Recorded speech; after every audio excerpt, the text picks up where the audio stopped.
Le DAF Fresh Morning, c'est 104.5 tonnes de bonne humeur.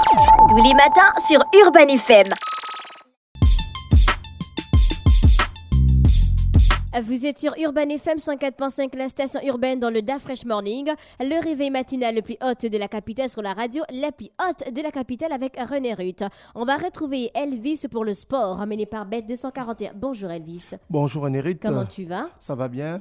Alors, on commence aujourd'hui par le sponsor. On commence par le sponsor, comme d'habitude. Je fais déjà t'écoute. un big up à Fallon, la technicienne qui maîtrise. Donc aujourd'hui, on va parler de bookmakers. Souvent au quartier, j'ai l'habitude de voir certains gars qui participent aux paris sportifs. Tu dis, moi, je suis un bookmaker. Le dit, non, toi, tu es un faux bookmaker. Le dit, non, c'est moi le vrai bookmaker. Alors, qu'est-ce que c'est un bookmaker? Alors, c'est ce que nous allons vous expliquer aujourd'hui. Donc, chers auditeurs, prenez déjà vos stylos et vos cahiers, vous allez noter ou bien soyez connectés. Alors, un bookmaker est une entreprise qui accepte et gère les paris sportifs en prenant les paris des parieurs et en payant leurs gains en cas de victoire. Le bookmaker opère généralement en ligne ou dans les établissements physiques. Donc, c'est un peu le cas de Bet 241.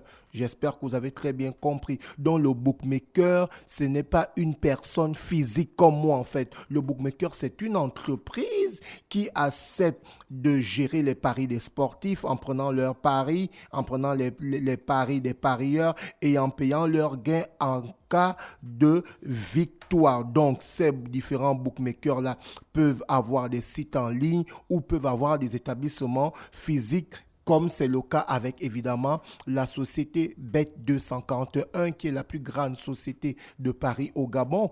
Cette société-là a deux sites internet que vous connaissez. Vous avez le site www.bet2africa.ga. Ensuite, vous avez le site www.bet241.net. Ensuite, vous avez le réseau des salles qu'il y a dans toute l'étendue du territoire. Vous vous souvenez que du côté d'Akulunam 2, il y a une grande salle qui a été ouverte là-bas. Et Bet241, ce n'est pas seulement les salles dans toute l'étendue du territoire. Bet241 donne aussi de l'emploi à certaines personnes qui aimeraient évidemment travailler avec Bet 241, notamment les vendeurs agréés qu'on retrouve un peu partout dans les quartiers. Donc, voici un peu comment on définit le bookmaker. On va parler de sport, René Ruth, on va parler du championnat de basketball de l'Estuaire, on va parler des alphas, la compétition mixte des moins de 13 ans. Donc, au programme, nous avons ce 6 janvier,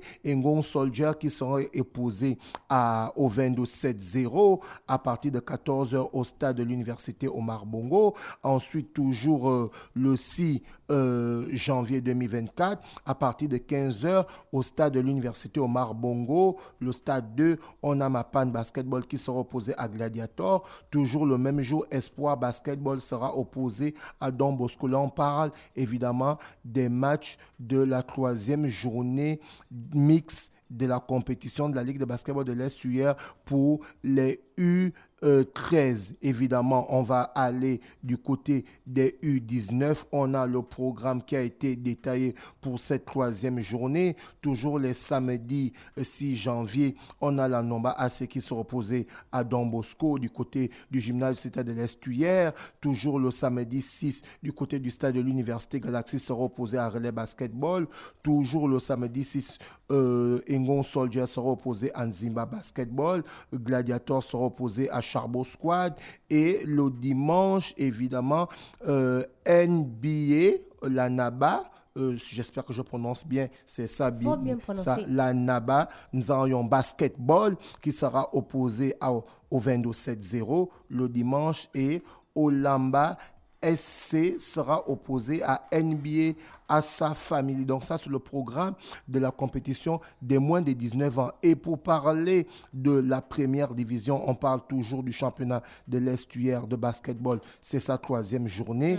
Et bien, on aura au programme le samedi Gladiator qui sera opposé au 22-7-0 du côté du gymnase du lycée d'État de l'Estuaire. Chers auditeurs passionnés de basketball, vous avez la possibilité d'aller regarder ce grand match qui est le choc des équipes de l'Estuaire. Gladiator qui sera opposé à Ovendo 7-0. Le samedi, à partir de 18h, du côté du gymnase du Stade de l'Estuaire. Et évidemment, le dimanche 7, on a Nzanyon Basketball qui sera opposé à Don Bosco du côté du gymnase du lycée d'État de l'Estuaire. Et Espoir Basketball qui sera opposé à la NBA, à sa famille, toujours du côté du gymnase du lycée d'État de l'Estuaire. Donc, en fait, on a pour la particularité le championnat de basketball de l'Estuaire qui se joue les samedis et les dimanches. Et nous avons la Yuzu Basketball Elite. On parle maintenant du championnat national de basketball qui se joue les mercredis, les jeudis et les vendredis. Donc, c'est cet accord bilatéral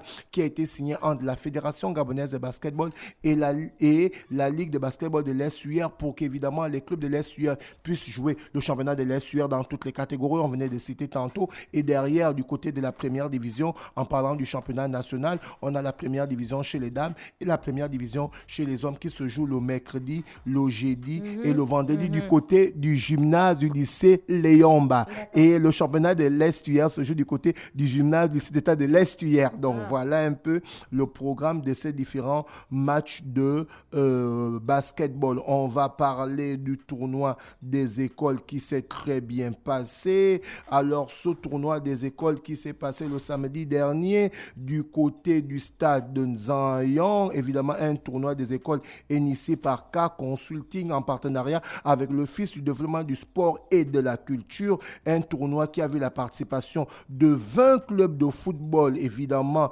du Gabon et évidemment on avait les clubs de l'Estuaire et on avait les clubs qui revenaient des différentes provinces. Donc on a eu pratiquement 540 footballeurs âgés de 8 à 12 ans. René Ruth, on a reçu Freddy Koula. C'est une compétition qui a évidemment donné ces jeunes une plateforme de pouvoir s'exprimer.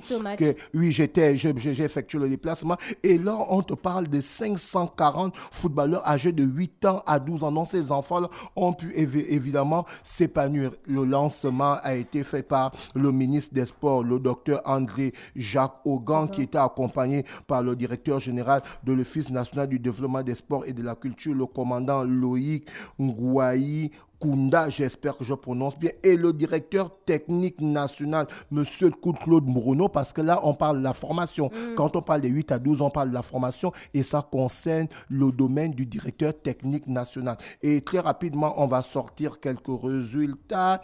Évidemment, les équipes étaient constituées en groupe de 5 et comme je le disais tantôt, l'équipe qui a remporté ce tournoi de football, c'est l'équipe, le club, on va dire l'école de football Talent en or dirigé par la jeune et courageuse ancienne footballeur Graziella Bongo Banda et évidemment qui est appelée Coach Carter. Donc c'est cette école de football évidemment Talent en or qui a remporté cette compétition amenée par Coach Carter qui se sont imposés en finale face à Nasco Ndende sur le score de 3-0. Donc, tu comprends que quand on parle de Nasco de Ndende, on parle de la province de Langounier. Donc, ça veut dire que c'est un tournoi qui a vu la participation de plusieurs écoles de football. Donc, évidemment, c'est l'école Talent en Or qui a remporté cette compétition en battant Nasco de Ndende 3-0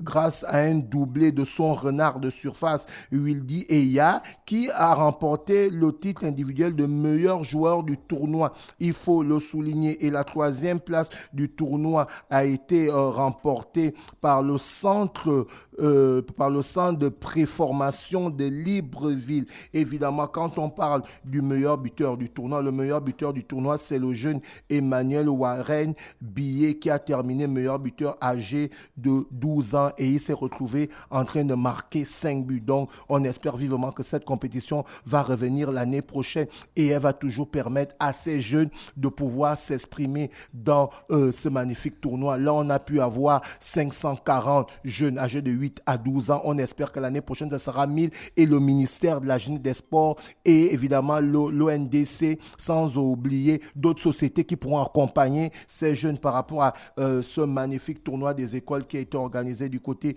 du stade de Nzanyon. On revient évidemment chez le sponsor. Un instant, il y a un auditeur qui envoie un message, il s'appelle Ortega Ariel de Nzang, qui dit, juste pour revenir sur le sujet d'hier concernant Léo Messi et son dossard 10. Toutefois, il n'est pas garanti que la FIFA permette une telle faveur à l'association de football argentin, donc AFA, lors des différentes compétitions officielles organisées par l'instance. Les numéros vont de 1 à 23, ce qui implique forcément un numéro 10. Par le passé, la FIFA aurait déjà refusé à l'Argentine de retirer le 10 en guise d'hommage pour Diego Maradona. Lui qui était et sera toujours le joueur le plus influent de cette sélection argentine malgré les ballons d'or de Messi. Merci. Plus influent, bon, on peut dire que Messi a atteint tous les records, hein. Il a atteint les records de Maradona. Bon, c'est vrai qu'il y a une petite différence, René Ruth. À l'époque de Maradona, les ballons d'or n'étaient pas remis aux non-européens. Donc, si à cette époque-là, les ballons d'or auraient pu être remis par les non-européens, peut-être Maradona aurait pu avoir plusieurs ballons d'or. Mais ce dont on sait, c'est que Messi a eu plusieurs ballons d'or. Et évidemment, comme il a souligné là, on attend si la fédération argentine de football va évidemment avoir le dessus sur ce qu'ils aimeraient faire par rapport au numéro 10. En tout cas, on reste connecté, on aura l'information en temps et en heure. On revient chez le sponsor évidemment, Bet241. Chers auditeurs, comme je vous disais tantôt, au quartier, comme on a l'habitude de parler, le bookmaker, ce n'est pas la personne physique. Donc, arrêtons de dire que nous sommes des bookmakers. Le bookmaker, c'est, on va dire, une société comme Bet241 qui est très bien structurée, qui a ses locaux du côté du Ballon d'Or dans la commune d'Akanda et qui a pratiquement tout un réseau de près de 300 salles dans toute l'étendue du territoire avec des vendeurs agréés et puis 2 sites internet où vous avez la possibilité de jouer, à savoir le site www.bet241.net et le site www.bet2africa.ga. Donc, comme je le disais tantôt, un bookmaker est une entreprise qui accepte et gère les paris sportifs en prenant les paris des parieurs et en payant leurs gains en cas de victoire. Et le bookmaker peut être évidemment avoir des sites en ligne, mais peut aussi avoir aussi des différents kiosques dans toute l'étendue du territoire où évidemment cette société se trouve. Et quand on prend le cas du Gabon, on a la société Bet241 qui est le numéro 1 et qui est évidemment la plus grande société. Quand on parle de bookmaking, on parle évidemment du bookmaker, c'est Bet241, donc société physique. Merci Elvis pour le sport emmené par Bet241. Retrouvez sa rubrique sur la page Facebook et la chaîne YouTube de la radio Urban FM 104.5, la station urbaine. Le Da Fresh Morning, c'est 104.5 tonnes de bonne humeur. Tous les matins sur Urban FM.